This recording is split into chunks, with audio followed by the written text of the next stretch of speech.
அப்படியா நீ செய்ய போற கிருபைக்காக நன்றி. நீரே ஒவ்வொருத்தரையும் பொறுப்படுத்தி பாதுகாத்து வழி நடத்தும். இது அனைவற்றும் எங்க இயேசு கிறிஸ்துவின் நாமத்திலாக ஜெபிக்கிறோம் எங்க ஜீவன் உள்ள நல்ல தகப்பனே. ஆமென். ஆமென்.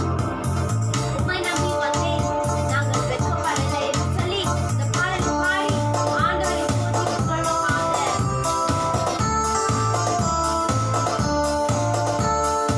உம்மை நம்பி வந்தேன், நான் வெட்கப்படலை, உன் தயை என்னை கைவிடலை. உம்மை நம்பி வந்தேன், நான் வெட்கப்படலை, உன் தயை என்னை கைவிடலை. வெறுங்கையாய் நான் கடந்து வந்தேன், இரு பரிவாரங்கள் எனக்கு தந்தீர். வெறுங்கையாய் நான் கடந்து வந்தேன், இரு பரிவாரங்கள் எனக்கு தந்தீர். எல்லோரே எல்லோரே எல்லோரே உம்மை துதிப்பேன். எல்லோரே எல்லோரே எல்லோரே உம்மை துதிப்பேன். உம்மை நம்பி வந்தேன், நான் வெட்கப்படலை, உன் தயை என்னை கைவிடலை.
செய்கிறார். ஆகையால் இப்பொழுது நம் யாவரும் என் கூடவே இரும். ஓ இயேசுவே, நான் உன்னை விட்டு வாழ முடியாது என்று சொல்லி இந்த பாடலை பாடி நம் ஆண்டவரை போற்றி புகழ்வோமாக. யாவரும் கைகளை தட்டி உழைத்து நாளும் உணர்வோடு இந்த பாடலை நாம் பாடுவோமாக. ஆமென். Yes, Father God, Jesus. கூடவே இரும். ஓ இயேசுவே, இல்லாமல் நான் வாழ முடியாது. என் கூடவே இரும். ஓ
ஒவ்வொருவருடைய வாழ்க்கையும் அவர் வெளிச்சமாய் ஆக்குறவராயிருக்கிறார். உயிரற்ற வாழ்க்கையில அவர் ஜீவனை கொடுக்கிற தேவனாய் இருக்கிறார். ஆமென், ஹalleluya. ஆகையால் இப்பொழுது நம் யாவரும் கண்களை மூடி நம்மை அர்ப்பணித்து இப்பொழுது நாம் ஜெபிப்போமாக. Thank you, Lord Jesus. Thank you for this wonderful time, Lord. Yes, thank you for this new day, Lord Jesus. Yes, Jesus. As you've given into this hands, Lord Jesus. Amen. Place all our plans, all our doings of this Yes, day Jesus. into your hands, Lord Amen. Jesus. You plan it well and you give it to us so that we might proclaim your word. We Yes, might execute your plan throughout this Amen. day, Lord Jesus. Yes, Jesus. As we are going to receive the word, Lord Father, Amen. help us to use the word in everything that we are doing today, Lord Jesus. Yes, We Lord. place into your hands all the viewers who are watching this channel, Lord Yes, Jesus. God. May you enlighten their lives by Enlighten removing their their minds. Amen. darkness, Lord Jesus. Yes, You Father, remove Lord. the darkness and you give Amen. them light, Lord Jesus. Yes, You God, take Jesus. out death and you put in life in them, Lord Amen. Jesus. Hallelujah. You be a mother and a father to Yes, them, Lord God, Jesus. Jesus. We entrust you into their hands, Lord Father. Amen. Amen. Be a blessing to every one of them, Lord Yes, Jesus. Master. You give hope in their life that they can do better in their life, Amen. Lord Jesus. Yes, Jesus. We pray for all those who are in distress and Lord Jesus. Amen. Give them the hope that they will do whatever in their life in your way, Lord Jesus. Amen. Yes, You Father. give all the viewers who are watching this channel with suffering, Yes, Lord Lord. Jesus. Yes, God, You give them Jesus. the healing, Lord You Jesus. give them the Let there be healing, Lord. healing by your name, Amen. Lord Jesus. Yes, Father We God. pray for all the viewers who are watching this channel. Yes, Father. You without bless job, them, Lord Lord Jesus. You Amen. give them new skills and you provide a Yes, new way Father for God. them, Lord You Jesus. open a new gate for Yes, them, Lord Lord Father. Jesus. We pray for all of them who are watching this channel, who are praising Amen. with us, Lord Jesus. Yes, God. You bless them, Lord Jesus. Abundantly, And you Amen. give them more and more the praise and worship spirit, Lord Yes, Jesus. Father You God. put in your Holy Spirit into Amen. them, Lord Fill them Jesus. with the power And of you Holy make them to Spirit. proclaim Amen. your word more and more, Lord Jesus. Yes, I Jesus. ask this prayer in the name of Jesus. Amen. ஆமென் ஆமென். ஆண்டவராகிய இயேசுவே உம்மை போற்றுகிறோம், புகழ்கிறோம், ஆராதிக்கிறோம், உமக்கு நன்றி செலுத்துகிறோம். நம் வாழ்க்கையில ஜீவனாய் இருக்கவும், உயிரற்ற வாழ்க்கையில ஜீவனாய் இருக்கவும், இருளான வாழ்க்கையில ஒளியாய் இருக்கவும், ஆண்டவருடைய இறைவாக்கு நம் வாழ்க்கையில மிகவும் அதிகமாக ஒரு தேவையான உணவு. ஆகையால் இப்பொழுது உன்னதமான இறைவாக்குக்காக நம் யாவரும் கண்களை மூடி, ஆண்டவரே நீங்க இன்றைக்கு பேசக்கூடிய ஒவ்வொரு இறைவாக்கும் அது என் உள்ளத்தில் விதைக்கப்படுவதாக, என் உள்ளத்துல இருந்து பல கனிகளை கொடுக்கக்கூடிய ஒரு வார்த்தையா எனக்குள்ள வருவதாக என்று சொல்லி நம் கண்களை மூடி இறைவாக்குக்காக நாம் இப்பொழுது ஜெபிப்போமாக. Hallelujah. Thank you, Lord Jesus. நன்றி தகப்பனே. Yes, Father. இசப்பா இந்த உன்னதமான நேரத்துல தகப்பனே Yes, Jesus. எங்களை ஒவ்வொருத்தருடைய பாதத்துல ஒப்பு கொடுக்கிறோம் அப்பா. எங்களை அனைவருடைய பிள்ளைகளாக எங்களை Amen. ஏற்றுக்கொள்ளும் ஏற்றுக்கொள்ளும் ஆண்டவரே. இசப்பா எங்க பாவங்களை மன்னிற்று தகப்பனே. Amen. உமக்கு பிள்ளைங்களாக எங்களை ஏற்றுக்கொள்ளும் தகப்பனே. Yes, உமக்கு Jesus. சாட்சியாக பிள்ளையாக நாங்க வந்து நிற்கணும் Amen. தகப்பனே. இந்த Amen. நேரத்துல இசப்பா உங்க உயிருற்ற வாழ்க்கையில தகப்பனே Yes, உடைய Lord. உயிர் உள்ள வார்த்தை எங்களுக்குள்ள வருகிற மாதிரி எங்களை Amen. ஆசீர்வதியும். Whatever the word we are going to Yes, take God. today, Lord Jesus, Yes, God. let it bear a fruit, Lord Amen. Jesus. Lord Hallelujah. Jesus, let that fruit be tasted by everybody, Yes, Lord Jesus. And let that fruit, Lord Jesus, go through all over the world, Lord Yes, Jesus. Father. And Yes, be Father. filled with your power, Lord. Amen. எந்த ஒரு வார்த்தை சொன்னாலும் தகப்பனே, Amen. அது உயிர் இருக்குதுன்னு சொல்லி Yes, ஒவ்வொருத்தரும் God. நம்புற மாதிரி Hallelujah. Amen. தகப்பனே உடைய வல்லமையால எங்களை நிரப்பும் நிரப்பும் அப்பா. உடைய Yes, ரத்தத்தால God. எங்களை கழுவி தகப்பனே கழுவும் எங்களை ஆண்டவரே. தூய்மையாக்கும் Yes, ஆண்டவரே. உடைய அபிஷேக தைலத்தால எங்களை நிரப்பும் தகப்பனே நிரப்பும் அப்பா. அக்கினி ஜுவாலத்தால எங்களை நிரப்பி Yes, தகப்பனே Father. உடைய வார்த்தையை சப்பா அப்படியே ஒரு பாடலா வர மாதிரி எங்க நாவை நீங்க ஆசீர்வதிக்கிறாங்க தகப்பனே. Amen. எந்த நிலையும் தகப்பனே எங்க வாய்க்குள்ள வருகிற ஒவ்வொரு வார்த்தை தகப்பனே உம்முடைய வார்த்தையா மற்றும் இருக்கணும் ஆண்டவரே. Yes, Lord. இந்த நேரத்துல இசப்பா தாகத்தோட ஏக்கத்தோட யார் வந்திருக்கிறாங்களே, யாரெல்லாம் என் உணவு வேணும்னு சொல்லி வந்திருக்கிறாங்க தகப்பனே, அனைவரும் தகப்பனே வயிறு முழுக்கும் Yes, இசப்பாவுடைய Lord. வார்த்தையால் மூடி நிரப்பும். சுற்றும் Amen. தகப்பனே. Yes, God. Let your word go deep inside their Inside heart, Lord every heart, Jesus. Lord You Jesus. bless the messenger, Lord, Amen. as he's going to penetrate the word of God, Lord Jesus. Yes, As he's going Lord. to tell the word of God, the living Yes, God, Lord. Jesus. Let everybody filled with your Full power, with the Lord power of Jesus. the Holy And be Spirit. touched, Lord. நீங்க Amen. அந்த வார்த்தை மூலியமா நீங்க பேசுவீராக தகப்பனே. பேசும். வார்த்தை மூலியமா தகப்பனே Amen. நோய்கள் குணமாக்கும் குணமாகட்டும். ஆண்டவரே. நல்ல Amen. பலனை கொடுத்து நல்ல Yes, சுகத்தை Father. கொடுத்து எங்களை ஒவ்வொருத்தையும் நீங்க உயிர்ப்பிக்க வேண்டும் ஆண்டவரே. உம்முடைய அபிஷேகத்தால எங்களை நிரம்பி தகப்பனே, இந்த நேரத்துல சமூகத்துல வந்து நிற்கும் போது தகப்பனே, இந்த messenger Lord, he is not going to speak, Lord Jesus, you are the one, Lord Jesus, going to lead the righteousness in the way of path, Lord Jesus. Let your Holy Spirit be here all through the day of our prayer, and you lead us, Lord Jesus. Everything I surrender into your mighty and holy hands, Lord Jesus. I close my prayer to Jesus. Praise the Lord. Amen. ஆமென், ஆமென். ஆண்டவராகிய இயேசுவை உம்மை போற்றுகிறோம், புகழ்கிறோம், ஆராதிக்கிறோம், உமக்கு நன்றி செலுத்துகிறோம். இப்பொழுது நாம் யாவரும் இறைவாக்குக்காக நாம் காத்திருப்போம்.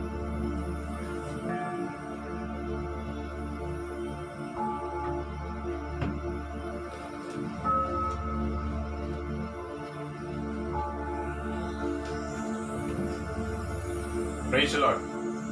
கிறிஸ்துவில் அன்பான நிறைய மக்களே, இந்த கால வேளையில உங்கள் அனைவருக்கும் மகிழ்ச்சி ஊட்டும் நற்செய்தி காத்திருக்கின்றன. என்ன நற்செய்தி? நம்முடைய தலைமுடிகள் எண்ணப்பட்டிருக்கின்றன. வானத்தில் பறக்கின்ற சிட்டுக்குருவிகளை விட நீங்கள் மேலானவர்கள். எனவே அஞ்சாதீர்கள் என்று இந்த ஆண்டவர் தன்னுடைய வாக்கை நிறைவுபடுத்துகின்றார்.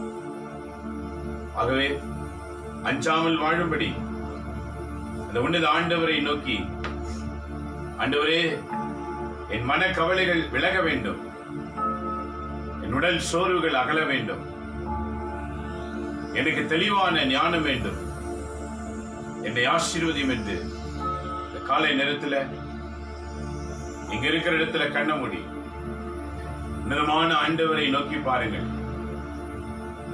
உலகத்தில் இருக்கிறவரை காட்டிலும் நம் உள்ளத்தில் இருக்கிறவர் பெரியவர். அந்த பெரியவரின் பெயர் இயேசு. அவரை கூப்பிடுங்க. இயேசு, இயேசு, இயேசு என்று உள்ளத்திலே அவரை அழைத்து பாருங்கள். அவர் உலகில் இருக்கிற அனைவரிடம் பெரியவர். நேற்றைய வாசகத்திலே ஆண்டவர் சொன்னார் பாருங்கள், விண்ணிலுள்ளவை மண்ணிலுள்ளவை அனைத்தும் இயேசுவின் ஆளுகைக்குள் வர வேண்டும். அவரே காலங்கள் வரும்போது ஆளப் போகின்றவர். ஆகவே அவருக்கு அடிபணியுங்கள் என்று நேற்றைய வாசகம் எபேசியர் 1 அதிகாரம் 10வது வாக்கியத்திலே நேற்று முதல் வாசகம் நிறைவுபடுத்தினர். காலம் வரும்போது அவரே விண்ணுலகையும் மண்ணுலகையும் ஆளுகின்றவர்.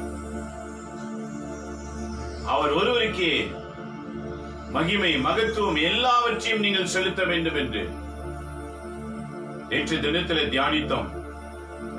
ஆகவே நமக்குள் இருக்கிறவர் மிகவும் பெரியவர், எல்லாவற்றையும் ஆள உள்ளவர், ஆசி பெற்றவர். அந்த ஆசி நமக்கு கிடைக்க, அந்த ராஜ்யத்திலே நாம் ஒரு பங்குதாரர்களாய் இருக்கும்படி நம்மை தெரிந்து கொண்டாரே. அந்த ராஜ்யத்திலே நாம் உறுப்பினர்களாய் இருக்கும்படி நம்மை கிறிஸ்துவ மார்க்கத்தில் பிறக்க வைத்திருக்கிறாரே.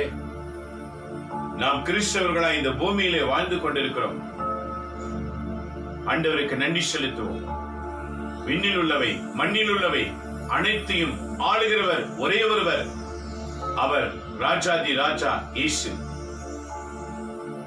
நம்முடைய தலைமுடிகளை விடுவதற்கு கூட உத்தரவு கொடுக்காமல் காக்கின்றவர்.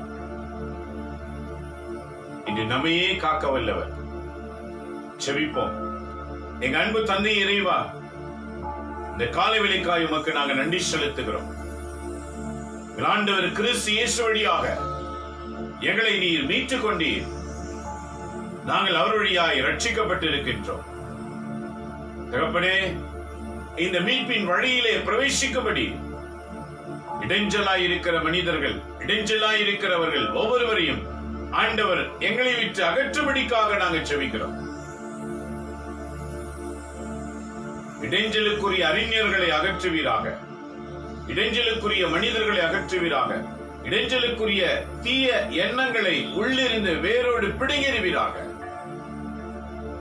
ராஜ்யத்தின் பிள்ளைகளாக நீர் உலகையும் விண்ணகையும் ஆள வருகிற அந்த நாட்களிலே நாங்கள் உமக்கு முன்பாக நிற்கக்கூடிய தகுதி உள்ளவர்களாக இன்றைக்கு எங்களை மாற்றுவீராக. உலக ஞானத்தை பிடுங்கி பரலோக ஞானத்தினால் எங்களை நிரப்பும்படிக்காக நாங்கள் ஜெபிக்கின்றோம். எங்கள் அனைவரையும் இன்று புதுப்பித்து உம்முடைய வாக்குகளினால் எங்களை ஸ்திரப்படுத்தும். உம்முடைய வாக்குகளினால் எங்களை பலப்படுத்தும். உம்முடைய வாக்குகளினால் எங்களுக்கு புத்துயிர் தாரும். உம்முடைய வாக்குகள் எங்கள் வாழ்வுக்கு ஆசீர்வாதமாய் அமையட்டும். அனைத்தையும் உம்முடைய கருத்தில் நாங்கள் அர்ப்பணித்து வேண்டுகின்றோம். எங்கள் ஆண்டவர் இயேசுவின் பெயரால் வேண்டி ஒரு ஆசீர்வாதத்தை நாங்கள் அனைவருமே பெற்றுக் கொள்கிறோம். எங்க நல்ல பிதாவே, ஆமென், ஆமென். இயேசுவில் அன்பான இறைமக்களே, இன்று காலை ஆண்டவர் நமக்கு மகிழ்ச்சியின் செய்தி. என்ன மகிழ்ச்சியின் செய்தி பாருங்க. இன்றைய நற்செய்தி வாசிக்கும் போது லூக்கா நற்செய்தியில வாசிக்கின்றோம். 12ஆம் அதிகாரம் இன்றைக்கு தொடர்கின்றன. நேற்றோடு 11ஆம் அதிகாரம் முடிந்தது. இன்றைக்கு 12ஆம் அதிகாரம் 1 முதல் 7 முடிய வாக்கியங்கள். ஆண்டவர் கூறுகிறார், ஒருவரை ஒருவர் மிதிக்கும் அளவுக்கு ஆயிரக்கணக்கான மக்கள் திரண்டு வந்த போது, ஒருவரை ஒருவர் மிதிக்கும் அளவுக்கு இயேசுவை காணும்படி திரளான மக்கள் கடந்து வருகிறார்கள். ஏன் தெரியுமா? மனிதர்களுக்கு தேவையானது சுகம், மனிதர்களுக்கு தேவையானது பாதுகாப்பு, மனிதர்களுக்கு தேவையானது பிசாசு பிடியிலிருந்து விடுதலை. இது இயேசு ஒருவரிடத்தில் தான் இருக்கிறது. ஆண்டவர் இயேசு எங்கு இருக்கின்றாரோ அங்கு இவையெல்லாம் நடைபெறும்.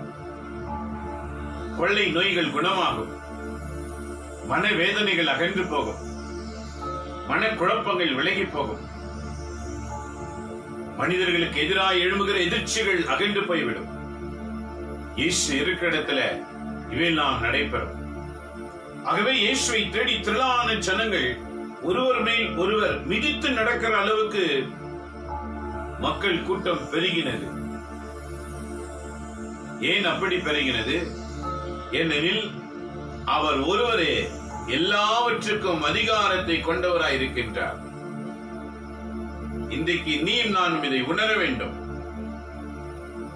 உலகத்தில் எல்லா கடவுள்களிலும் இவரும் ஒருவர் என்று சொல்லி வாழ அழைக்கப்படவில்லை. உலகத்தில் இருக்கிற எல்லா கடவுளுக்கும் மேலாக இருக்கிறவர் என்று தான் வாழ வேண்டும்.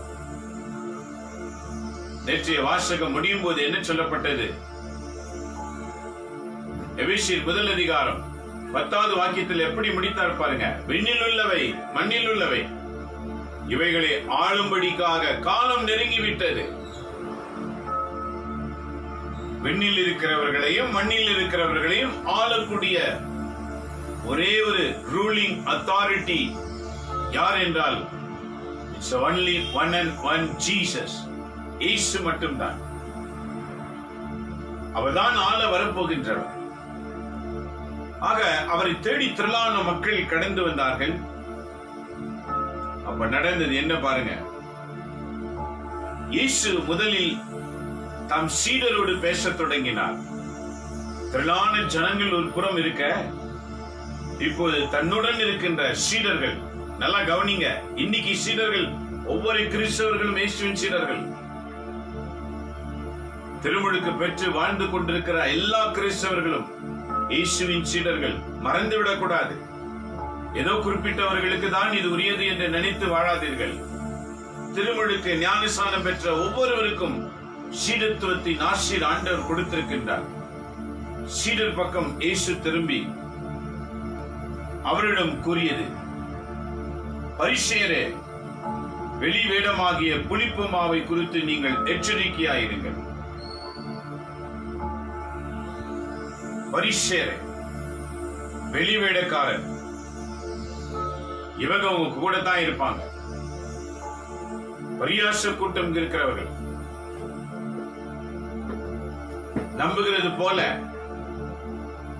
அன்பு செய்கிறது போல நடிக்கின்றவர்கள், உள்ளத்திலே விரோதங்கள், வெளியிலே பாசத்தை காட்டுவது போல நடிக்கிறவர்கள் உங்கள் மத்தியில் இருக்கிறார்கள். ஜாக்கிரதை என்று சொன்னார்.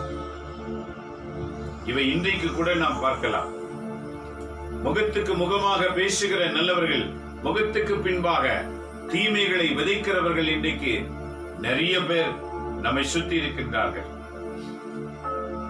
அன்று சொல்லுகிறார் பாருங்க, நீங்க தான் ஜாக்கிரதையா இருக்கணும். உங்களை ஒருவரும் குறை கூறாதவாறு நீங்கள் வாழ கற்றுக்கொள்ள வேண்டும். ஒருவரும் உங்களை தவறாய் இழிவாய் பேசாதவாறு நீங்க நடக்க கற்றுக்கொள்ள வேண்டும். ஏன்? நாம் அனைவரும் ஆண்டவர் இயேசுவின் உறுப்பினர்களாக இருக்கின்றோம். நம்மை குற்றம் செய்யும்படி ஒருவர் சொன்னால் அது ஆண்டவரையே சொல்லுகிறது போல் இருக்கும். எந்த அளவுக்கு கிறிஸ்தவர்கள் ஜாக்கிரதையா இருக்க. ஆகவே சீடர்கள் பக்கம் அவர் திரும்பி சொன்னார், ஜாக்கிரதையா இருங்க. வெளிப்படாதவாறு மூடப்பட்டிருப்பது ஒன்றுமில்லை, அறியப்படாதவாறு மறைந்திருப்பது ஒன்றுமில்லை. இன்றைக்கு ஆண்டவர் இயேசுவை சார்ந்து வாழ்கிறோமோ, நமக்கு மறைவானது ஒன்றுமே இல்லை என்று ஆண்டவர் சொல்லுகிறார். எல்லாவற்றையும் வெளிப்படுத்துகிற ஆண்டவர் உன்னோடு இருக்கின்றார். உனக்கு மேல் இருக்கிறவர்கள் என்ன செய்வார்கள், உனக்கு கீழே இருக்கிறவர்கள் என்ன நினைப்பார்கள், உன்னுடன் பயணிக்கின்றவர்கள் உன்னை எப்படி நினைப்பார்கள் என்ற எல்லாவற்றையும் வெளிப்படுத்தக்கூடிய ஒருவர் இருக்கின்றார். யாருக்கு வெளிப்படுத்துவார்? அவரோடு இணைந்து ஒரு நல்ல சீடனாக, ஒரு நல்ல கிறிஸ்தவனாக வாழும் போதுதான் வெளிப்பாடு கிடைக்கும். பெயர் கிறிஸ்தவனாகவோ, சாஸ்திரங்களுக்கு, சம்பிரதாயங்களுக்கு, சட்டதிட்டங்களுக்கு, பூர்வீகத்துக்கு வாழ்கிற கிறிஸ்தவனாகவோ, பாரம்பரிய கிறிஸ்தவனாகவோ வாழும்போது அவருடைய உதவி கிடைக்காது. முழுமையான ஒரு அனுபவம், கிறிஸ்து மீது கொண்ட ஒரு முழுமையான அனுபவம், கிறிஸ்துவுக்காக வாழ்கிற ஒரு முழுமையான அனுபவம் நாம் அடையும் போதுதான் கிறிஸ்து நமக்கு வெளிப்படுத்துகிறவராய் இருக்கின்றார். ஆகவே சீடர்களை பார்த்தவர் என்ன சொல்லுகிறார் பாருங்க, வெளிப்படாதவாறு மறைக்கப்படுகிறது ஒன்றுமே கிடையாது, உங்களுக்கு எல்லாவற்றையும் வெளிப்படுத்துவேன். உன்னோடு நடக்கிறவர்கள் எப்படி, உன்னோடு இருக்கிறவர்கள் எப்படி, உனக்கு பின்னே என்ன செய்கிறவர்கள் எப்படி, எல்லாவற்றையும் உனக்கு நான் வெளிப்படுத்துவேன். நீங்க ஜாக்கிரதையா இருங்க என்று சொன்னார். ஆகவே நீங்கள் இருளில் பேசியவை ஒளியில் கேட்கும். இருளில் என்றால் பொருள் என்ன? நம்மை குறித்து மறைவாய் பேசப்படுகிறவை நம்ம கண் முன்னால வந்து சேரும். நீங்கள் உள்ளுரைகளில் காதோடு காதாய் பேசியவை வீடுகளின் மேல்துறையில் இருந்து அறிவிக்கப்படும். உள்ளுரையில் என்றால் பொருள் என்ன? உள்ளத்திலிருந்து உன்னத கடவுளோடு நீ பேசும்போது அந்த உன்னதமான கடவுள் உன்னை மேலே உயர்த்துகிறவராய் இருக்கின்றார். உன் உள்ளுரை என்றால் உள்ளத்திலே கடவுளோடு பேசுகிற ஒரு அனுபவம்.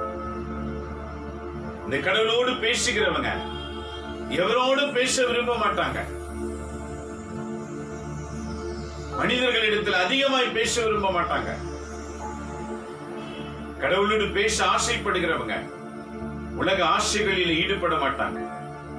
கடவுளோடு பேச ஆசைப்படுகிறவங்க அவருடைய வாக்குக்காக ஒவ்வொரு நிமிடமும் காத்துக் கொண்டிருப்பார்கள்.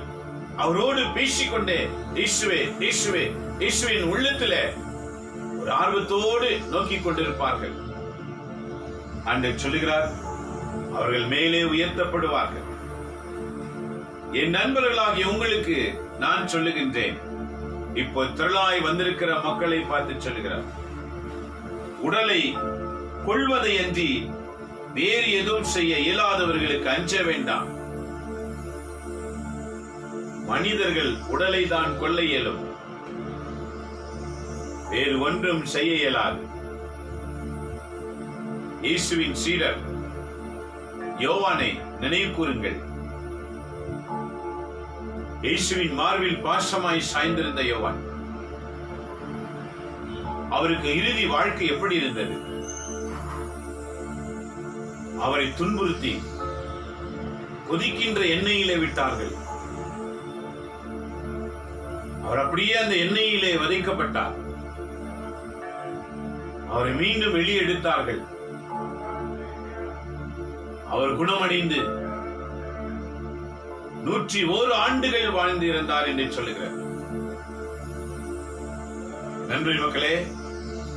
உடலை கொள்ளுகிறவர்களுக்கு நீங்கள் பயப்பட வேண்டாம் என்று ஆண்டவர் சொன்ன வாக்கு யோவான் வழியாய் நிறைவு பெற்றது. அவர் உடலுக்கு துன்பத்தை கொடுத்தார்கள். கொள்ளுதல் என்றால் பொருள் என்ன? நம் உள்ளத்தில் ஏற்படுகின்ற மனகாயங்கள், உடலில் ஏற்படுகிற காயங்கள், கிறிஸ்து இயேசுவுக்காக வாழ்ந்து நாம் அனுபவிக்கிற துன்பங்கள், நமக்காக வாழ்ந்து பேசக்கூடாததை பேசி துன்பப்படுகிறோமே அந்த வாழ்க்கை இல்ல. சொல்லக்கூடாதது சொல்லி துன்பப்படுகிறோமே அந்த வாழ்க்கை இல்ல. உண்மை அறிந்தவர்களாய் உண்மைக்கு ஏற்றவாறு வாழும்போது, அந்த உண்மையை ஸ்தாபிக்க விரும்பும் போது, உண்மை என்ற இயேசுவை நம்ம வாழ்க்கையில வெளிப்படுத்த ஆரம்பிக்கும் போது ஏற்படுகிற எதிர்ப்புகள், துன்பங்கள், இவைகளை குறித்து தான் ஆண்டவர் சொல்லுகிறார். இப்படிதான் 12 சீடர்களுடைய அனுபவம், அதை தொடர்ந்து வாழ்ந்த கிறிஸ்தவர்களின் அனுபவம். இது வெறும் 700 ஆண்டுகள் வரைக்கும் தான் நடந்தது. விவிலியத்துக்கு ஏற்றவாறு, ஆண்டவர் இயேசுவின் நற்செய்திக்கு ஏற்றவாறு வாழ்ந்த கிறிஸ்தவங்க 700 வருஷம் வரைக்கும் தான் இருந்தாங்க. 700 ஆண்டுகளுக்கு பிறகு கலப்படங்கள் உண்டாகிவிட்டது. விவிலியம் ஒதுக்கப்பட்டது. விவிலிய வாக்குகள் குறிப்பிட்ட இடத்துல நின்றுவிட்டது. அது மனிதர்கள் மத்தியிலே இல்லாமல் போய்விட்டது. இன்னைக்கும் பலர் கைகளிலே பைபிள் கிடையாது. அப்படி எடுத்தால் அதுக்கு ஒரு பெயரை வைத்து ஒதுக்கி வைத்து விடுவார்கள். ஆகவேதான் பெயர் கிறிஸ்தவர்கள் வெளிவேடக்காரர்களே என்று ஆண்டவர் திட்டுகிறார். நண்பரி மக்களே, ஒவ்வொரு நாளும் திருப்பலி வாசகத்தை மட்டுமே தியானித்து பாருங்கள். மீது அனைத்தையும் ஓரத்தில் வைத்து திருப்பலி வாசகத்தை மட்டுமே தியானம் பண்ணி பாருங்க.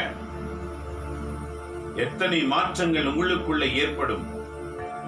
பிடிவெறி ஆவிகள், சண்டையின் ஆவிகள், குழப்பத்தின் ஆவிகள், சஞ்சலத்தின் ஆவிகள், துன்பத்தின் ஆவிகள், ஏச்சி பேச்சின் ஆவிகள், இவையெல்லாம் விட்டு விலகி போய்விடும். இவை எதுவும் உன்னை அணுக இயலாது. ஏனெனில் இறை வாக்கு எங்கு இருக்கிறதோ அங்கு இறைவன் இருக்கின்றார். இறைவாக்கு இல்லாத எந்த கிறிஸ்தவனுடைய வாழ்க்கையிலும் இறைவனும் இருக்க மாட்டார். அவனுடைய ஜெபத்தையும் கேட்க மாட்டார். நண்பர்களே மக்களே, இன்றைக்கு ஆண்டவர் சொல்லுகிறார் பாருங்க, என் நண்பர்களே, உங்களுக்கு நான் சொல்லுகின்றேன், உடலை கொள்ளுவதை அன்றி வேறு எதையும் செய்ய இயலாதவருக்கு நீங்க அஞ்ச வேண்டாம். ஏனெனில் ஆண்டவர் சொல்லுகிறார் பாருங்க, நீங்கள் அஞ்ச வேண்டாம். ஏனெனில் நீங்கள் யாருக்குமே பயப்பட வேண்டாம். கொன்றழிக்கும் நகரத்தின் தன் அதிகாரம் உள்ளவருக்கே நீங்க அஞ்ச வேண்டும். பாருங்க, யாருக்கு நீங்க அஞ்ச வேண்டாம். கொன்றபின் நரகத்தில் தள்ள அதிகாரம் எவருக்கு இருக்கிறதோ அவருக்கு தான் அஞ்ச வேண்டும் என்று சொல்லுகிறார். கொன்றபின், உடலை கொன்றபின், சாவு மனிதனுக்கு வந்த பின், மனிதனுடைய ஆத்மா இருக்கிறதே, அதை நரகத்திலே தள்ள அதிகாரம் உள்ளவர், பரலோகத்திலே கொண்டு போக அதிகாரம் உள்ளவர் ஒரே ஒருவர், அவர்தான் இயேசு. ஆக என்ன சொல்லுகிறார்? நீங்கள் யாருக்கும் அஞ்ச வேண்டாம், நான் உங்களுக்கு எடுத்து காட்டுகிறேன். கொன்ற பின் நரகத்தில் தள்ள அதிகாரம் உள்ளவருக்கே நீங்க அஞ்சுங்கள். ஆம், அவருக்கே அஞ்சுங்கள் என நான் உங்களுக்கு சொல்லுகின்றேன். நன்றி மக்களே, உலகத்துல எப்படின்னா வாழ்ந்து மரித்து போலான்னு மட்டும் நினைக்காதீங்க. கிறிஸ்தவர்கள் அனைவரும் விண்ணிலிருந்து பூலோகத்துக்கு அனுப்பப்பட்டிருக்கின்றார்கள். எதற்காக? அந்த விண்ணுலகில் இருக்கிற அந்த உண்மையின் அரசை பூமியிலே நிலைநாட்டுவதற்காக. ஆகவேதான் ஒவ்வொரு நாளும் கர்த்தர் கற்பித்த ஜெபத்தை நாம் சொல்லுகின்றோம். விண்ணுலகில் இருக்கிற எங்கள் அன்பு தந்தையே, உமது பெயர் தூயதென போற்ற பெறுக, உமது ஆட்சி வருக, உமது திருவுளம் விண்ணுலகில் நிறைவேறுவது போல மண்ணுலகிலும் நிறைவேறுக. எப்படி நிறைவேறும்? அப்படி திருவுளம் மண்ணுலகில் எப்படி நிறைவேறும்? எவரெல்லாம் தன் உடலை கொள்ளுகிறவர்களுக்கு பயப்படாமல் ஆன்மாவை கொல்ல வல்லவராயிருக்கிற இயேசுவுக்கு பயப்படும் போது இந்த பூமியிலே நாம் அவருடைய பிரதிநிதிகளாக அவருடைய ராஜ்யத்தின் உண்மையின் ரகசியங்களை உலகில் இருக்கிற அனைவருக்கும் வார்த்தையினாலும் யோசனையினாலும் செயலினாலும் நடத்தையினாலும் நடந்து காட்டுகிறதினாலும் அவரை வெளிப்படுத்த கடமைப்பட்டிருக்கின்றோம். ஒரு சில கூட்டத்தை ஆண்டவர் கிறிஸ்தவர்களை சொல்வதற்காக தெரிந்து கொள்கிறார். ஒரு சில கிறிஸ்தவர்களை ஆலோசனை கொடுத்து நல்வழி நடத்துகிறதில் தெரிந்து கொள்கிறார். ஒரு சில கிறிஸ்தவர்களை சொல்வதும் அல்ல, ஆலோசனையும் அல்ல, வாழ்ந்து காட்டுகிறதில் அவர்களை பயன்படுத்துகிறார். இன்னும் ஒரு சில கிறிஸ்தவர்கள் செய்து காட்டுவர். செயலிலே அவங்க பேச மாட்டாங்க, ஒன்னும் சொல்ல மாட்டாங்க. அவங்க செய்யற செயல்ல இயேசு வெளிப்படுவார். ஆக பூமியில் வாழும் கிறிஸ்தவர்களை 4 வகையிலே பயன்படுத்த ஆண்டவர் விரும்புகிறார். பேச்சு திறன் கொண்டவர்கள் இறைவாக்கு உரைக்கவும், பேச்சு திறனற்றவர்கள் செயலிலே செய்து காட்டவும், செயலுக்கு பிறகு ஆலோசனை. இன்னைக்கு ரொம்ப ரொம்ப அவசியம் ஆலோசனை. குடும்ப வாழ்க்கைக்கு, தனிப்பட்ட வாழ்க்கைக்கு ஆலோசனை இல்லாம நம்ம வாழ்க்கையை சரிப்படுத்த முடியாது. ரொம்ப முக்கியமான ஒரு பணி அது. ஒரு சிலரை ஆலோசனை கொடுக்கவும் ஆண்டவர் பயன்படுத்த விரும்புகிறார். இதுதான் ஆண்டவர் சொல்லுகிறார், உலகிலே எவருக்கும் பயப்படாதீர்கள், உடலையும் ஆன்மாவையும் கொல்ல வல்லவருக்கே பயப்படுங்க. உடல் பூமிக்குரியது, அதிலே வருகிற துன்பங்களை குறித்து கவலைப்படாதீங்க. உடலிலிருந்து உயிர் விலகினால் இந்த உடல் மண்ணுக்கு போய் சேர்ந்துவிடும். பிறகு அது மீண்டும் பெற இயலாது. ஆனால் உயிரோடு இருக்கும் போதும் நாம் இறந்த போதும் வாழக்கூடியது ஒன்று நம்முடைய ஆன்மா மட்டும்தான். அதை கொள்ள எவருக்கும் அதிகாரம் இல்லை என்று சொன்னார். யோபுடைய வாழ்க்கையில கூட பாருங்க, கடந்த மாதங்களில படித்தல்ல, பசாசு உத்தரவு கேட்கும் போது கடவுள் சொன்னார், யோபுவின் கையில் ஒப்படைக்கின்றேன், ஆனால் ஆன்மாவை கொள்ள உனக்கு அதிகாரம் கிடையாது.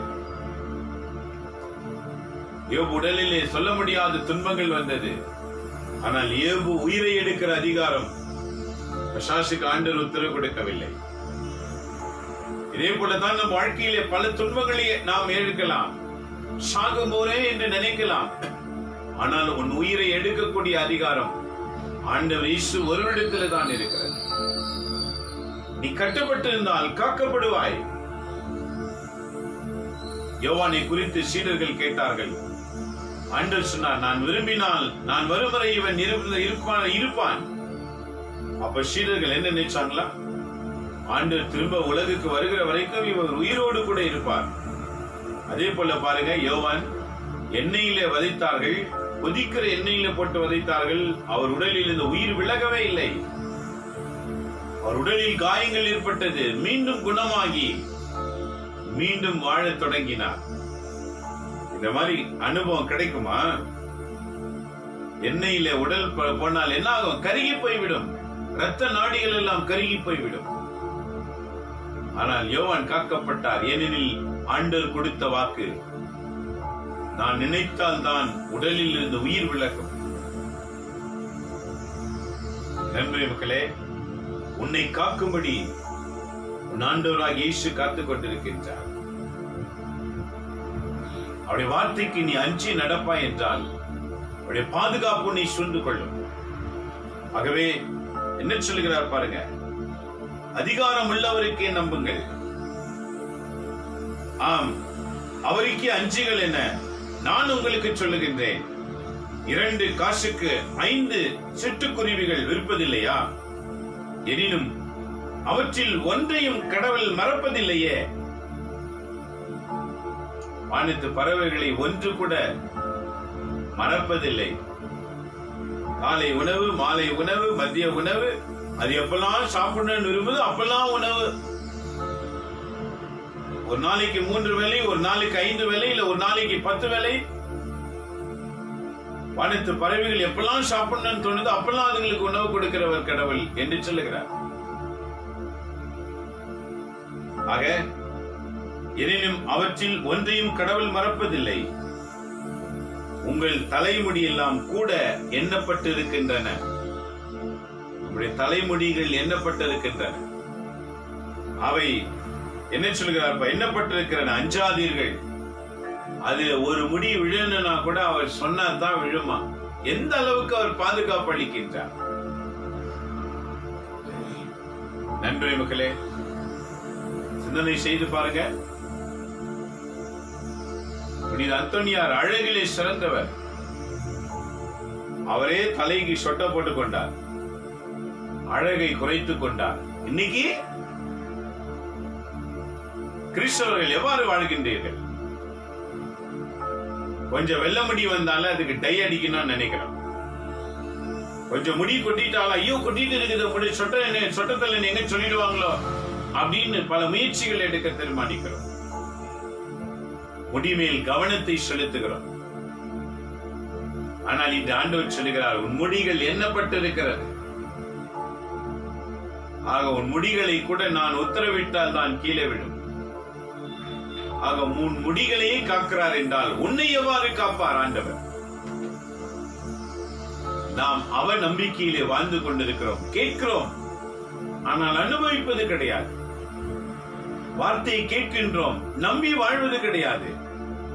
வாழ்க்கையில பிரச்சனை என்று வந்தவுடனே அந்த பிரச்சனையில மூழ்கி விழுந்து போய்விட்டு கண்ணீர் சிந்துகிறவர்களாக மாறிவிடுகிறோம்.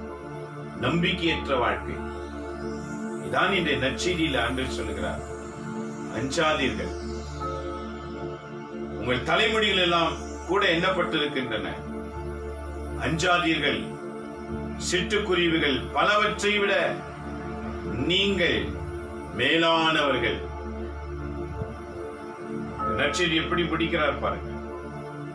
எல்லாவற்றையும் விட நாம் மேலானவர்கள். கடவுள் நம்மை ஒவ்வொரு நிமிடமும் நினைவு கூறுகிறார். ஏன் ஆண்டவர் நம்மை நினைவு கூறுகிறார்? அவர் உனக்காகவும் எனக்காகவும் நம்முடைய சந்நிதிகளுக்காகவும் தன் உயிரையே சிலுவையிலே மாய்த்துக் கொண்டவர். என் உயிரை கொடுத்து என் ஜனங்களை மீட்பேன். கசையடிகள், கேவலமான பேச்சுகள், ஏச்சி பேச்சுகள், காரியம் முழுப்பட்டது. ஏன்? நாம் அனைவரும் அவருக்கு சொந்தமானவர்களாய் வாழ வேண்டும் என்பதற்காகத்தான். இது உணர்ந்தவர்கள் எவரும் தீமை செய்ய பயணிக்க மாட்டார்கள். இன்னைக்கு நம்மிலிருந்து தீமை வெளிப்படுகிறது என்றால் உணர்வற்ற ஒரு வாழ்க்கையை வாழ்கிறதுனாலதான். ஆகவே இன்றைக்கு முதல் வாசகத்துல பவுலடிகளார் என்ன உரைக்கிறார்? நேற்றைய வாசகத்திலிருந்து தொடர்ச்சி. எபேசியர் முதல் அதிகாரம் 1 முதல் 10 வாசித்தோம். 10 என்ன சொல்லப்பட்டது? விண்ணிலுள்ளவை மண்ணில் உள்ளவை அனைத்தையும் ஆளுகின்றவர் ஒருவர் வருகின்றார். ஆகவே அவருக்காக பணி செய்ய நீங்கள் முன்வாருங்கள்.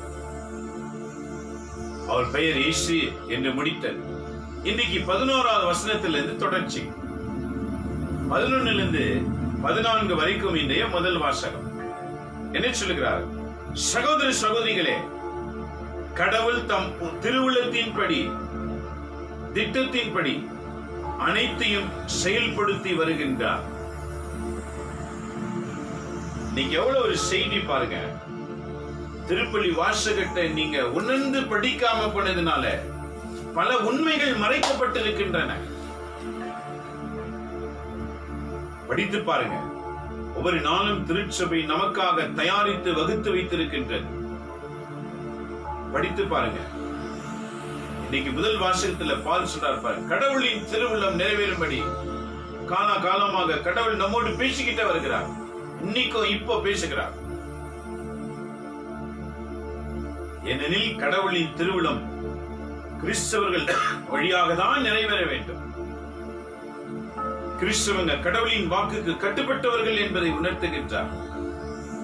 அவர் வார்த்தைக்கு மீறி எந்த செயலும் செய்ய இயலாது. தவறாய் போதிக்கிறவர்கள் கணக்கு விசாரணைக்கு வருவார்கள். நேற்று தினத்தில் சொல்லார், அறிஞர்களே உங்களுக்கு ஐயோ கேடு என்று சொன்னார். அறிவு களஞ்சியத்தை நீங்கள் வைத்துக் கொண்டு நீங்களும் பயணிப்பது கிடையாது, அந்த வழியை பயணிக்க வருகிறவர்களை விடுவது கிடையாது. அறிவு களஞ்சியம் என்பது எது? அதான் திருவிவிலியம். அறிவு களஞ்சியம், கடவுளின் ஞானம் அதில் இருக்கிறது. படிக்கிறவங்க கடவுள் ஞானத்தை பெற்றுக் கொள்வாங்க. படிக்காதவங்க சொல்வார் பேச்சு கேட்டு நடக்க கற்றுக்கொள்வார்கள். சொல்வார் பேச்சு என்பது என்ன? விவிலியத்துக்கு புறம்பான போதனைகள். இன்னைக்கு பால் என்ன சொல்றார் பாருங்க, முதல் வாசகத்துல அன்றைய வாழ்ந்த கிறிஸ்தவர்களை எப்படி பலப்படுத்துகிறார். இன்னைக்கு பலப்படுத்துகிற பணியாளர்கள் எத்தனை பேர் இருக்கின்றார்கள்? அன்னைக்கு வாழ்ந்த பணியாளர்கள் எவ்வாறு, இன்னைக்கு வாழ்கிற பணியாளர்கள் எவ்வாறு? ஆகவேதான் ஆண்டவர் சொன்னார், பரிசேயர் விவிலிய அறிஞர்கள், அன்னைக்கு இருந்த அறிஞர்கள், உங்களுக்கு பழைய பாட்டு விவிலியத்தை கையில வச்சுட்டு இருக்கீங்க, ஆனால் மக்களை அந்த விவிலியத்துக்கு ஏற்றவாறு வழிநடத்துவதும் இல்லை, நீங்களும் நடக்கிறதில்லை, அவங்களையும் நடத்துறதில்லை. உங்களுக்கு ஐயோ கேடு என்று சொன்னார். ஏன் தெரியுமா? கடவுளின் வாக்கு பூலோக மக்கள் மத்தியிலே பரவ வேண்டும். கடவுள் திருவுளம் என்ன என்று ஒவ்வொருவரும் அறிந்து கொள்ள வேண்டும். அதான் இன்னைக்கு பால் தொடரும் போது என்ன சொன்னார் பாருங்க, கடவுள் தமது திருவுள்ளத்தின் திட்டத்தின்படி, திருவுள்ளத்தின் திட்டம், திருவுள்ளம் என்றால் என்ன? கடவுள் உள்ளத்தில் இருக்கிற எண்ணங்கள். திட்டம் என்றால் என்ன? அந்த எண்ணத்துக்கு ஏற்றவாறு அதை திட்டம் போடுவது. இன்னைக்கு மனிதர்கள் திட்டம் போடுறாங்க பாருங்க, யாரை எப்படி கெடுக்கலாம், யாரை எப்படி என்ன செய்யலாம், யாரை எப்படி அபகரிக்கலாம், யாரை எப்படி எல்லாம் என்னெல்லாம் செய்யலாம், யாரை பத்தி என்னெல்லாம் தப்பு தப்பா பேசலாம். இப்படி இன்னைக்கு மனிதனுடைய திட்டம் இதெல்லாம். தவறான கருத்துக்களை கொண்டு போகிற தீவிரமா இருப்பது மனிதன். ஆனால் கடவுள் என்ன சொல்லுகிறார்? என் திட்டத்தை நிறைவேற்றுகிறவனுக்கு நான் வெளிப்படுத்துவேன். என் அன்பு இறை மக்களே, கடவுளின் திருவுளத்தின் திட்டம் அவரை பின்பற்றுகிறவர்களுக்கு அவர் வெளிப்படுத்துகிறவராய் இருக்கின்றார்.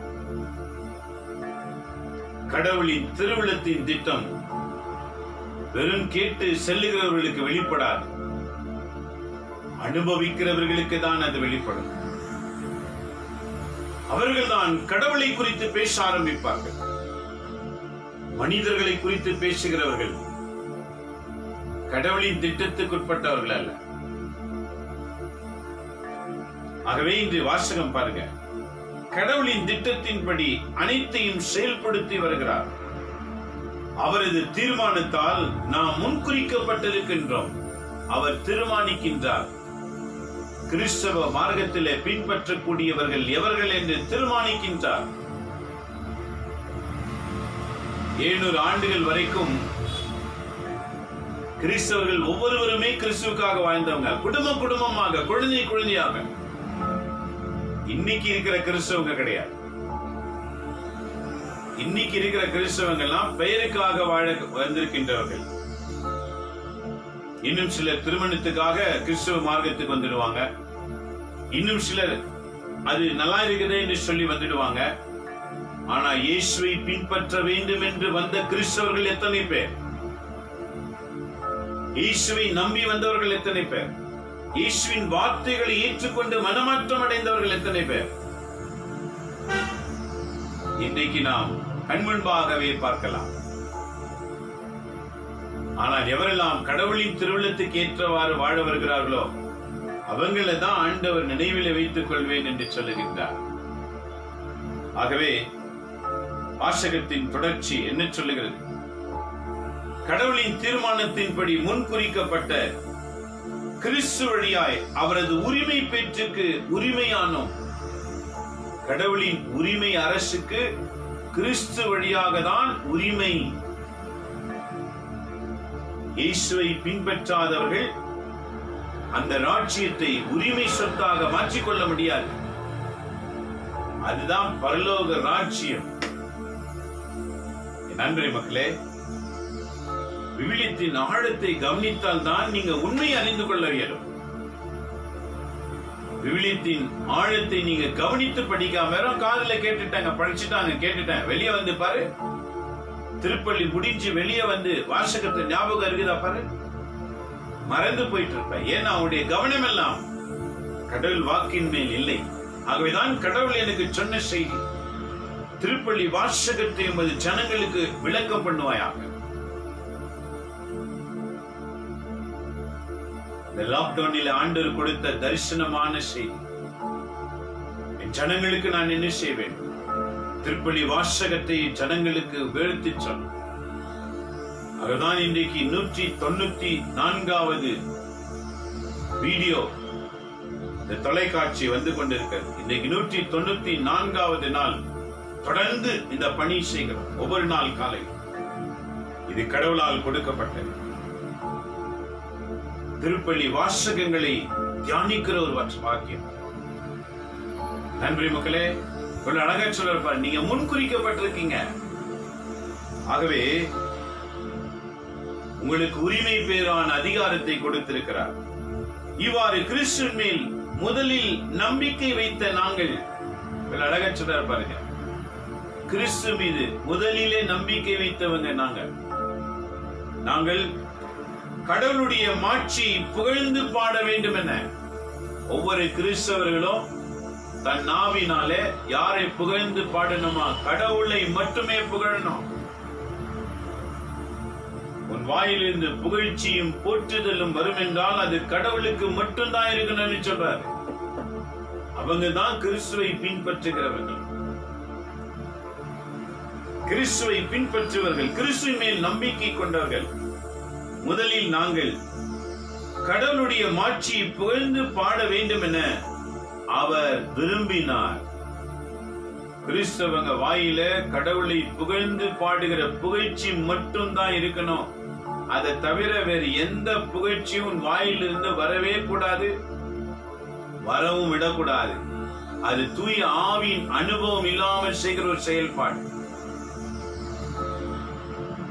தூய ஆவி ஒரு கிறிஸ்தவனுக்குள் இருக்கிறார் என்றால் அவர் கடவுளுடைய வாக்குகளை நிறைவேற்றும்படிக்காக உன்னோடு பேசிக்கொண்டே இருப்பார். அவன் வாய் திறந்தாலே கடவுள் வாக்கை தவிர வேறு எதுவுமே வராது. அது தூய ஆவின் செயல்பாடு என்று சொல்லுகிறார்.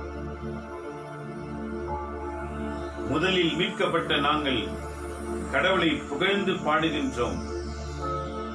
நீங்களும் உங்களுக்கு மீட்பளிக்கும் நற்செய்தியாகிய உண்மையின் வார்த்தையை கேட்டு, நல்லா கவனிங்க, இன்னைக்கு திருப்பலி வாசகம் சொல்லுகின்ற, நீங்களும் நம்மை பார்த்து சொல்லுகிறார், உன்னையும் என்னையும் பார்த்து அவர் சொல்லுகிற செய்தி, நீங்களும் உங்களுக்கு மீட்பளிக்கும் நற்செய்தி. மீட்பு நான் விடுதலை, எல்லாத்துக்கும் விடுதலை கொடுக்கக்கூடிய சக்தி வாய்ந்த ஒரு வாக்கு இருக்கிறது என்றால் அது பைபிள் இருந்து வருகிற வாக்குதான். எவ்வளவு வாக்கு உள்ள நுழைகிறதோ அவ்வளவு விடுதலை அடைவோம், பாதுகாப்பா இருப்போம். கொள்ளை நோய் நாம தொட்டாலும் அப்படியே ரிட்டர்ன், எப்படி ஒரு பால் சோறு மேல போட்டா சோறுல போய் ஒட்டிக்குமா, திரும்பி ரிட்டர்ன் வரும். இது போலதான் துன்பங்கள் நம்மை தாக்கினாலும் அதை மேற்கொள்வோம். கொள்ளை நோய் தாக்கினாலும் சாக மாட்டோம். வீரம் கொண்டு தைரியமா எழும்பி நிற்போம். இதான் கடவுளின் வாக்கு. இதுதான் இன்னைக்கு முதல் வாசகத்துல பவுல் சொல்றார் பாருங்க, நற்செய்தியாகிய உண்மையின் வார்த்தையை கேட்டு அவர் மீது நம்பிக்கை கொண்டு, வெறும் கேட்டுட்டு போறது கிடையாது, அந்த வசனத்தையே உள்ளத்திலே தயாரிப்பது, அதற்காகவே வாழ முயற்சிப்பது, இதுதான் நம்பிக்கை கொண்டு என்பது பொருள். இந்த காலில் வாங்கி இந்த காலில் விட்டுட்டு விலகி போறதுக்கெல்லாம் அர்த்தம் கிடையாது. இன்னைக்கு நிறைய பேர் வந்து திருப்பள்ளி திருப்பள்ளி என்று சொல்லி பயணிப்பாங்க, தினந்தோறும் போறவங்க தினந்தோறும் பயணிப்பாங்க, நல்லது. வார்த்தையை கேட்டு உள்ளத்துல வைத்திருக்கிறாயா என்று கேட்டார், ஒண்ணு கூட தெரியாது. ஏனெனில் தியானிப்பது கிடையாது. திருப்பலி என்பது கடவுள் நமக்காக உண்டாக்கி வைத்த ஒரு உன்னதமான பலி. அந்த உன்னதமான பலியில் பங்கு கொள்ளும் போது கடவுள் நம்மோடு உரையாடுகின்றார். அவைகளை கவனமாய் கேட்க வேண்டும். அது உள்ளத்திலே கவனமாய் நிறுத்தினால்தான் விருந்திலே பங்கு கொள்ளும் போது கிறிஸ்து நமக்குள்ளே வருவார். முதலிலே அவர் வாக்கு உள்ளே வருகிறது, பிறகு கிறிஸ்து உடல் வழியாக உள்ள வருகிறார். இதை உணராம வாழ்கிற ஒரு வாழ்க்கை.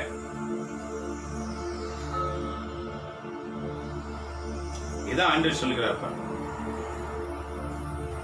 உண்மையின் வார்த்தையின் கேட்டு அவர் மீது நம்பிக்கை கொண்டு வாக்களிக்கப்பட்ட தூய ஆவியால் அவருக்குள் முத்திரையிடப்பட்டிருக்கிறீர்கள். வாக்களிக்கப்பட்ட தூய ஆவியால் முத்திரை, the seal, முத்திரையாக்கப்பட்டிருக்கிறீர்கள். தூய ஆவியினால் முத்திரையாக்கப்பட வேண்டும். நீங்க ஒரு குக்கருக்கு கூட முத்திரை இருந்தா வாங்குன்னு சொல்றாங்க. வீட்டுல சமைக்கிறீங்கல்ல குக்கர், அதுல ISI முத்திரை இருக்குதா பாரு. அதுதான் பாதுகாப்பான ஒரு பொருள். ISI முத்திரை இல்லாத பொருளை நீ வாங்கிட்டேன்னா அது வெடித்து விடும், உன்னை காயப்படுத்தும். கவனமா பார்த்து வாங்கு. ஒரு சாதாரண ஒரு பொருள் வாங்கும் போது கூட ஒரு குவாலிட்டி பாக்குற நீங்க, அது நல்லா இருக்குதா நல்லா இல்லையான்னு கவனித்து வாங்குற நீங்க, ஒரு உடை வாங்கும் போது கூட 10 கடை ஏறி இருக்கிற நீங்க, கடவுளின் வாக்கை அறிவதற்கு ஏன் அந்த முயற்சி இல்லாமல் இருக்கிற வாழ்க்கை? ஆண்டவர் இன்றைக்கு சொல்லுகிறார் பாருங்க, பரிசுத்த ஆவியினால் முத்திரை செய்யப்பட வேண்டும். முத்திரை இட்டப்பட்டிருக்கிறதா? உன்னையும் என்னை பார்க்கிறவர்கள் கிறிஸ்துவை காணும்படி செயல்கள் இருக்கிறதா, பேச்சு இருக்கிறதா? நண்பு கிறிஸ்தவர்களே, எவ்வளவு அழகான வாசகங்கள் இன்றைக்கு திருப்பலியில் அடங்கி இருக்கிறது. தூய ஆவியினால் முத்திரிக்கப்பட்டிருக்கின்றீர்கள். அந்த தூய ஆவியை நாம் மீட்படைந்து உரிமை பேறு பெறும் என்பதை உறுதிப்படுத்தும் அடையாளமாக இருக்கின்றது. எவருக்குள் தூய ஆவி செயல்படுகிறதோ அவங்க கடவுளின் ஒவ்வொரு வார்த்தைகளையும் தியானித்து அதுக்கேற்றவாறு வாழ தீர்மானிப்பார்கள். அப்படி வாழ்கிறவர்கள் தான் விண்ணகத்துக்கு உரியவர்களாக, உரிமையாளர்களாக மாறுவார்கள். வாசகம் நம்முடைய எண்ணங்களை மாற்றுகிறது. பார்த்தீங்களா? உலக சிந்தனையிலே நாம் வாழ்ந்து கொண்டிருக்கிறோம், உலக கவலையிலே வாழ்ந்து கொண்டிருக்கிறோம். நல்ல கிறிஸ்தவர்களா எப்போ வாழ போறோம்? ஆகவே இவ்வாறு கடவுளின் மாட்சி, அவருடைய புகழ் விளங்குகின்றன. நண்பு கிறிஸ்தவர்களே, நம்ம எதற்காக தெரிந்து கொண்டாராம் பார்த்தீங்களா? கடவுளின் மாட்சி நம் வழியாக புகழ் பெற்று விளங்க வேண்டும். இவங்க கடவுள் மாதிரி வந்து என்ன காப்பாத்துனீங்கன்னு உங்களை பார்த்து, நம்மை பார்த்து சொல்லணும். மற்றவங்களுக்கு கிறிஸ்தவங்க கடவுள் மாதிரி தென்படணும். ஏனெனில் உலக மக்களை சுற்றி பார்க்கும் போது அனைவருமே பலவிதமான கொள்ளை நோயிலும், பலவிதமான பிரச்சனையிலும், பலவிதமான போராட்டத்திலும் சிக்கி விடுதலை கிடைக்கவில்லையே என்று தவித்துக் கொண்டிருக்கிறார்கள். அவர்களுக்கு விடுதலை வாங்கி கொடுக்கக்கூடிய திறன் கிறிஸ்தவர்களாகிய நம்மிடத்திலே தான் ஆண்டவர் அதிகாரத்தை கொடுத்திருக்கிறார். நாமே சிக்கலில் இருந்தால், இன்றைக்கு சிக்கலில் இருக்கிறவர்களை விடுதலை செய்வது நற்செய்தி பிரகாரம் இயேசு இருக்கிற இடத்துல திரளான மக்கள் வருவார்கள். கிறிஸ்தவர்கள் எங்க இருக்கிறார்களோ அங்கு திரளான மக்களுக்கு விடுதலை உண்டு. ஏனெனில் கிறிஸ்தவர்களுக்குள் கிறிஸ்து இருக்கின்றார். உனக்குள்ள இருக்காரா? உனக்குள் இருந்தால் பல மக்கள் உன்னை தேடி வந்து அந்த அன்புக்காய் ஏங்குவார்கள். உனக்குள்ளே கிறிஸ்து இருந்தால் பல மக்கள் நீ ஜெபிக்கும் போது விடுதலை அடைவார்கள். உனக்குள்ளே கிறிஸ்தவர்கள் இருந்தால் பசாசுகள் ஓட ஆரம்பிக்கும். உனக்குள்ளே கிறிஸ்து இருந்தால் கொள்ளை நோய்க்கு விடுதலை கிடைக்கும். இவைகளை செய்யதான் கடவுள் நம்மை அழைத்திருக்கின்றார். உலக மக்களுக்கு கிறிஸ்தவர்களாகிய நாம் மருத்துவர்களாக, டாக்டர்களாக விளங்க கடவுள் நம்மை அழைத்திருக்கிறார். உலக மருத்துவ டாக்டர்கள் கூட இறுதி நேரத்தில் கை கழுவிடுவார்கள். இனிமே கடவுள் தான் பார்த்துக்கணும். ஆனால் கிறிஸ்தவர்கள் அவர்களுக்குள் கடவுள் இருந்து அவர்கள் மனதுகளை மாற்ற காத்திருக்கின்றார். ஆகவேதான் இறுதியில வேண்டிக்கங்கன்னு சொல்லப்படுகிறது. என் அன்பு கிறிஸ்தவர்களே, நம்ம வாழ்க்கை மாறணும். இன்றைய வாசகத்தின்படி மாறணும். நாம் அனைவரும் தூய ஆவினால் முத்திரிக்கப்பட்டிருக்கின்றோம். தூய ஆவி நம்மில் இருந்தால் கடவுளின் பெயர் புகழப்படும். ஐயோ, இவங்க வந்ததுனால நல்லது நடந்தது என்று சொல்வாங்க. தூய ஆவி உனக்குள்ளே இருந்தா இல்லை என்றால் இவங்க ஏன் தான் வராங்க தெரியலையே என்று சொல்லுவாங்க. ஆனா பெயர் மட்டும் கிறிஸ்தவங்க என்ற பெயர் இருக்கும். உங்களை கண்டு என்ன நினைக்குவாங்க மக்கள்? நம்முடைய வாழ்க்கையை மாற்ற வேண்டும். வாக்குக்கு ஏற்றவாறு நம்மை வாழ கற்றுக்கொள்ள வேண்டும். இதுக்குதான் நம்முடைய கத்தோலிக்க திருச்சபையானது ஒவ்வொரு நாளும் திருப்பலி வாசகத்தை மையப்படுத்தி நமக்காக பிரித்து கொடுத்திருக்கின்றன. 3 ஆண்டுக்கு ஒருமுறை இந்த விவிலியத்தை நாம் முடித்து விடலாம். 3 ஆண்டுக்கு ஒருமுறை திருவிவிலியத்தை முடித்து விடலாம். அப்படி என்றால் பாரம்பரிய கிறிஸ்தவர்களா இருக்கிற நீங்க எத்தனை முறை இதை படிச்சு முடிச்சிருக்கீங்க? பைபிள் இருக்குதா? திருச்சபையின் தொடக்க திருச்சபையின் திட்டத்தையே இழந்து விட்டு இருக்கின்றோம். தொடக்க திருச்சபையின் திட்டமே திருப்பலி நிறைவேற்றி இறைவாக்கு மக்களுக்கு கொடுக்க வேண்டும். இதுதான் தொடக்க திருச்சபையின் விளக்கம். அப்படிதான் வளர்ந்தது திருச்சபை. திருப்பலி அப்படிதான் உருவானது. முதலில் வாக்கு, இரண்டாவது உணவு. வாக்கை நம்பினவர்கள் ஒப்பு கொடுப்பார்கள். அதான் காணிக்கை பகுதி. ஒப்பு கொடுப்பது, காசு கொடுப்பது இல்ல, பழத்தை பொருளை கொடுக்கிறது இல்ல, உன்னை என்னையும் கொடுப்பது. அதான் காணிக்கை. உன்னையும் என்னையும் கொடுக்காம விருந்தில் பங்கு கொண்டால் எப்படி கிறிஸ்து உள்ளே வருவார்? ஆகவேதான் கொள்ளை நோய் தாக்கப்பட்டு செத்து கொண்டிருக்கிற வாழ்க்கை. இன்னும் சிலருக்கு வாழ்வா சாவா, எந்த வாழ்றன்னு தெரியலையேன்னு நினைத்து வாழ்கிற வாழ்க்கை. ஏன்? உணர்வற்று வாழ்கிறதினால்தான். பிறரை வாழ வைக்க பிறந்த கிறிஸ்தவர்கள் சாக நினைப்பது தூய ஆவியின் அனுபவம் இல்லாத ஒரு செயல். தூய ஆவியானவர் செயல்பட்டால் அவர்களும் வாழ்வார்கள், மற்றவர்களையும் வாழ வைப்பார்கள். இதற்குதான் இந்த உலகிற்கு நம்மை இறைவன் அனுப்பி இருக்கிறார். நாமும் வாழ்ந்து நம்மை சுற்றி இருக்கிற எல்லாரையும் வாழ வைக்க வேண்டும். இறைவன் பெயர் புகழ் ஓங்க வேண்டும். ஆகவே இந்த நாளில் ஒப்பு கொடுப்போமா?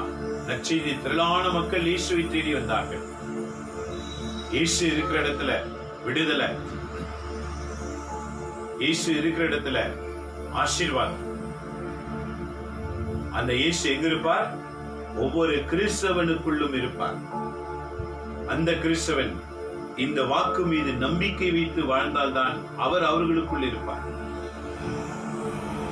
ஒப்பு கொடுப்போமா? நாம் வாழ்கிறது குறுகிய காலம். இன்னும் எத்தனை வருஷம் இந்த பூமியில நாம் இருப்போம் தெரியாது.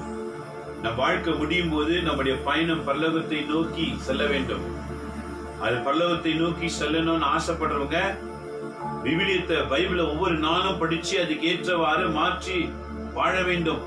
நம் வழியாக கடவுள் மகிமை அடைய வேண்டும்.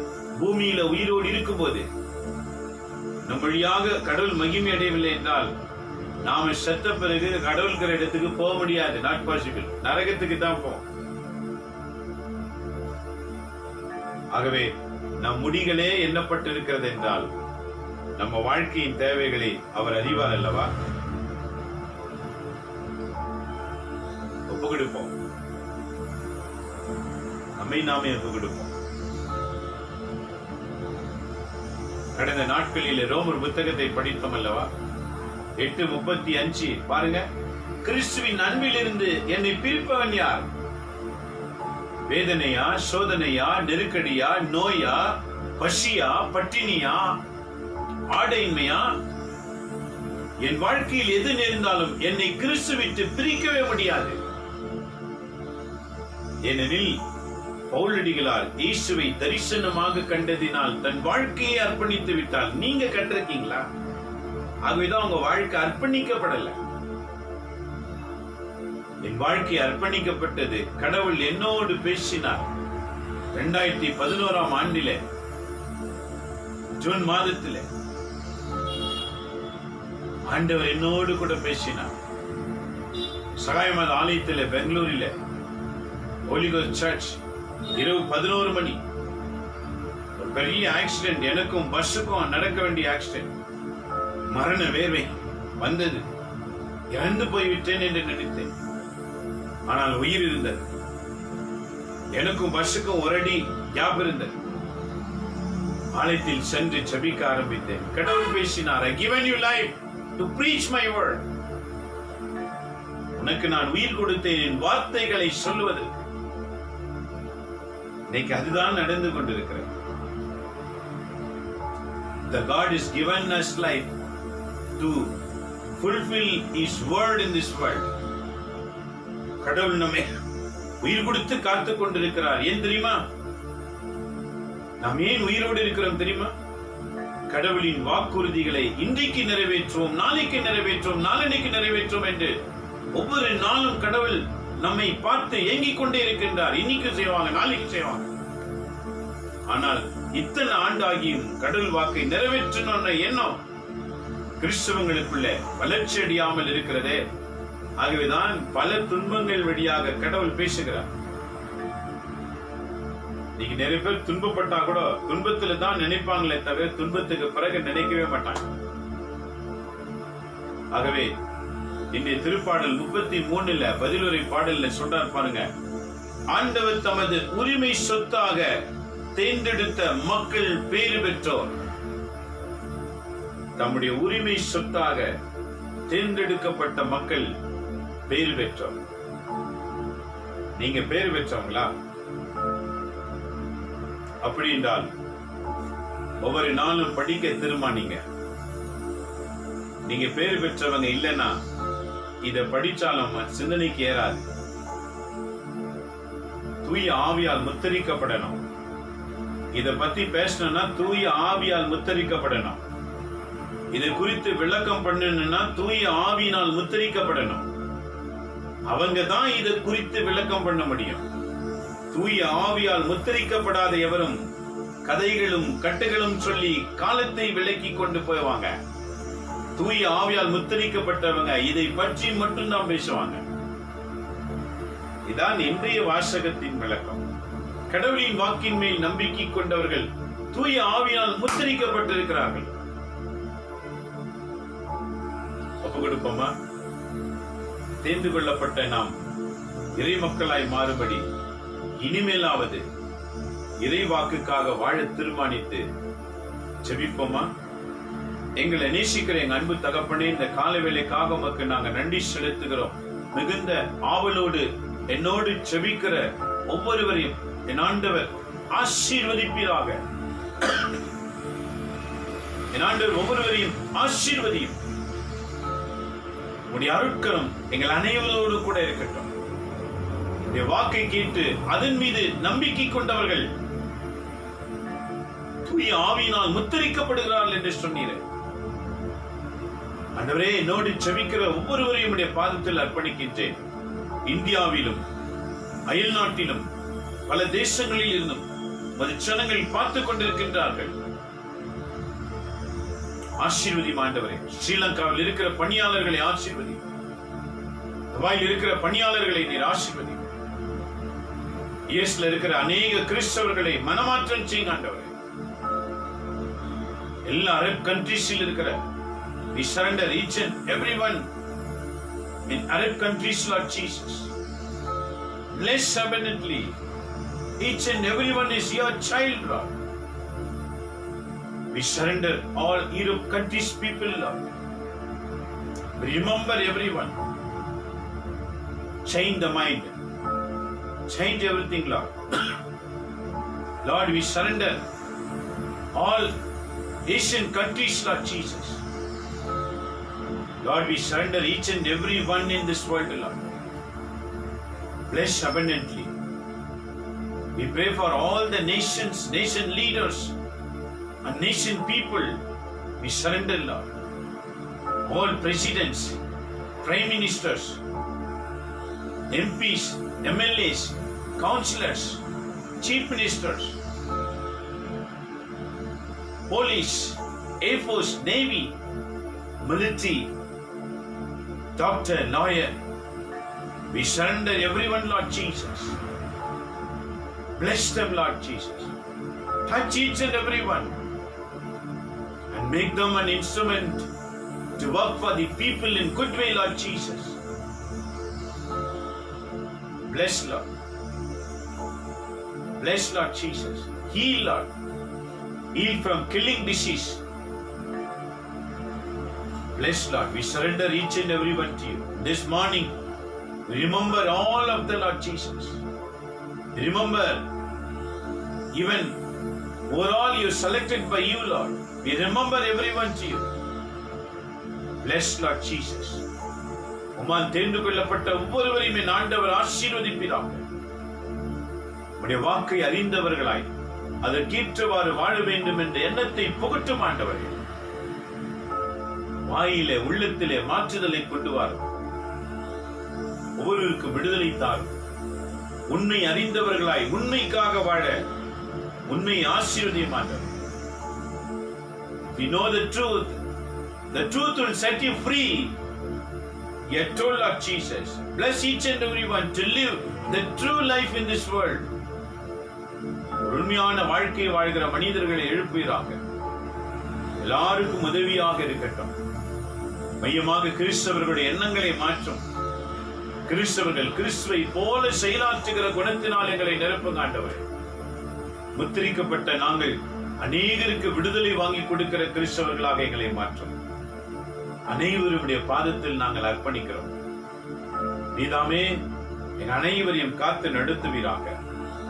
இவெல்லாம் எங்கள் ஆண்டவர் இயேசுவின் பெயரால் வேண்டி உம்முடைய ஆசீர்வாதத்தை நாங்கள் அனைவருமே பெற்றுக்கொள்கிறோம் எங்கள் நல்ல பிதாவே. ஆமென், ஆமென், ஆமென்.